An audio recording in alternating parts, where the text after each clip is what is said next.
देखिए, ये लड़ाई हमारी शुरू हुई थी राम मंदिर को लेकर।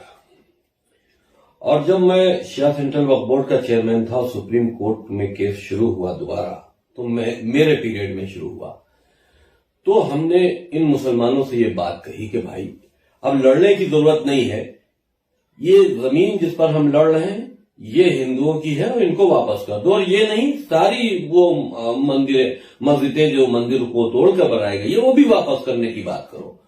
तो इन्हीं ने अपनी महफिल से, अपनी मीटिंग से हमसे कहा कि भाई आपसे कोई मतलब नहीं, आपको जो समझ में आए कीजिए, आप काफिर हो चुके हैं। तो मैं वो महफिल छोड़कर, उनकी मीटिंग छोड़कर वहां से उठाया।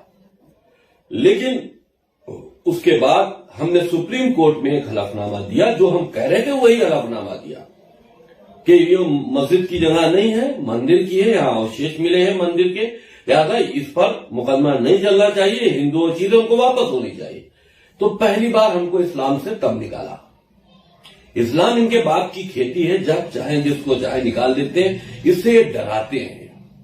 निकालने का किसी को कोई अधिकार, अगर यूं देखा जाए इस्लामिक पॉइंट ऑफ व्यू से, इनके हिसाब से, तो वैसे तो हम इस्लाम को धर्म नहीं मानते। हम तो कहते हैं कि इस्लाम एक ऑर्गेनाइज वे में क्रिएट किया हुआ आतंकी ऑर्गेनाइजेशन है, टेररिस्ट ऑर्गेनाइजेशन है, जो 1400 साल पहले मोहम्मद ने अरब में क्रिएट की थी, और उसको आगे तक कैसे ले जाए और कैसे इनको बांधे रखे, इसलिए ये कुरान मजीद अल्लाह की किताब कहकर तैयार कराया गया था। ये मेरी अपनी स्टडी है। उसके बाद जब मैंने मदरसों पर आवाज उठाई कि आतंकी शिक्षा दे रहे हैं, आतंकवाद बढ़ रहा है, अगर यही हालात चलते रहे तो हिंदुस्तान में बहुत जल्दी हर नौजवान लड़का ISIS जैसी सोच रखने लगेगा, तो उसको फिर मुझको इस्लाम से निकाल दिया गया। मैंने राम की जन्मभूमि एक फिल्म बनाई जिसमें इस्लाम की क्रूरतियां और राम जन्मभूमि को लेकर थोड़ा सा कुछ अंश दिखाने की कोशिश की, तब इस्लाम से निकाल दिया। हमने कुरान के अंदर जब आप बढ़ते हुए आतंकवाद पर स्टडी की और कुरान की स्टडी की, तो जब हमने ये बात कही कि देखो भाई, कुरान के अंदर से ही तो आतंकवाद पनप रहा। कुरान के अंदर इस तरह की आयतें हैं जहां पर इंसानों का बंटवारा है। कुरान कह रहा है मुसलमानों को सिर्फ जीने का अधिकार है, बाकी किसी को नहीं है। जो है उनको मुसलमान बनना होगा, मुसलमान पूरी दुनिया पर राज करेंगे। मुसलमानों की ये दुनिया है, अल्लाह ने मुसलमानों को पैदा किया है।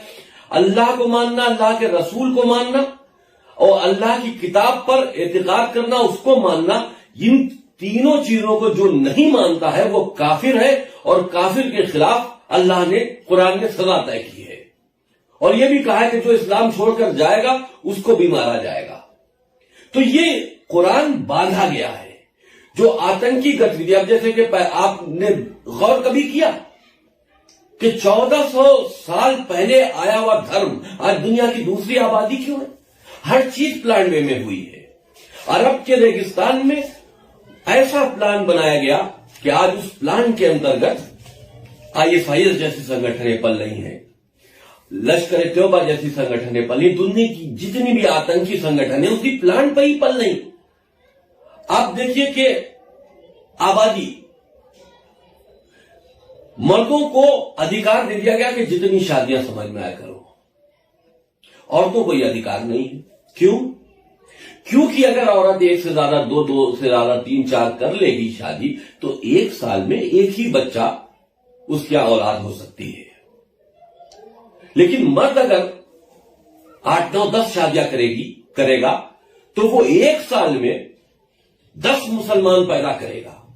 ये लॉजिक थी शादियों की, इससे आबादी बढ़ाने की लॉजिक थी। आबादी इस तरह से नहीं बढ़ गई, जबरन धर्म परिवर्तन कराए गए, हत्याएं की गई हैं, डराया गया, दबाया गया, कब्जे किए गए मुल्कों के ऊपर, और शादियां की गई हैं, बच्चे पैदा किए, कई तरह से आबादी को बढ़ाया गया है। वो इसलिए आबादी को बढ़ाया गया कि जब तुम ज्यादा संख्या में होगे, पूरी दुनिया में तुम्हारी आबादी बढ़ती चली जाएगी, तभी तो तुम दुनिया पर कब्जा कर पाओगे। असली इस्लाम की जो सोच है, असली इस्लाम का जो मकसद है, वो सनातन धर्म को ही खत्म करना है। अरब के अंदर जब इस्लाम को मोहम्मद द्वारा लाया गया तो वहां पर कौन लोग थे? मूर्ति पूजा करने वाले लोग थे। मूर्ति को अपना अल्लाह भगवान मानकर उसको पूजा करते थे। ईश्वर मानते थे, अपने भगवानों के नाम रखे हुए थे, तो वो सनातनी थे। उन मूर्तियों को तोड़वाया। कुरान के अंदर मूर्ति पूजा ही सिर्फ हराम की गई है, क्योंकि असली दुश्मनी मूर्ति पूजा करने वालों से है। आपने देखा होगा कि अभी आईएसआईएस संगठन ने एक पोस्टर बनाया जिसमें महादेव की जो प्रतिमा है उसकी मूर्ति का गर्दन काट के उस पर उन्हीं ने इस्लामी झंडा लहराया। तो इसका मतलब ये थोड़ी ना हुआ कि उन्हीं ने महादेव की गर्दन काट दी या काट देंगे। इसका मतलब यह हुआ कि वो सनातन धर्म की गर्दन काटने को तैयार है, वो हिंदुओं का कत्ल आम करने को तैयार है, वो प्लानिंग कर रहे हैं कि सनातन धर्म को खत्म किया जाए। और हिंदुस्तान एक ऐसी जगह है जहां सबसे ज्यादा सनातनी पाए जाते हैं, इसलिए हिंदुस्तान टारगेट है। तो अब यहां पर पॉलिटिकल सपोर्ट भी उनको मिल रही है। जो हिंदुस्तान में सियासी पार्टियां हैं वो भी, जो मुसलमानों की राजनीति करती है उनको ये नहीं मालूम, खुद भी सनातनी है, लेकिन उनको अपने वोटों की लालच में हुकूमत में पहुंचने के लिए उनको एक बड़े वोट बैंक की जरूरत है, तो वो मुस्लिम वोटों की राजनीति करती है।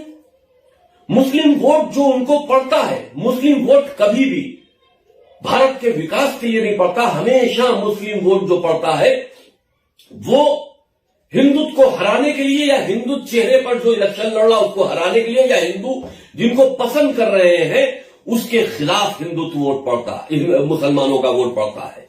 वो चाहे किसी सियासी पार्टी का हो, लेकिन वो हिंदुत्व के खिलाफ वोट डालते हैं।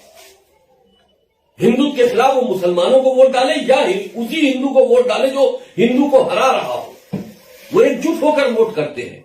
और अगर कहीं भूले भटके उनकी मदद से, वोटों से बनी हुई सरकार आ जाती है, तो उनसे कीमत अपने वोट की वसूल ऐसे करते हैं कि उनकी जो आतंकी गतिविधियां हैं उन पर आंखें बंद रखी जाए।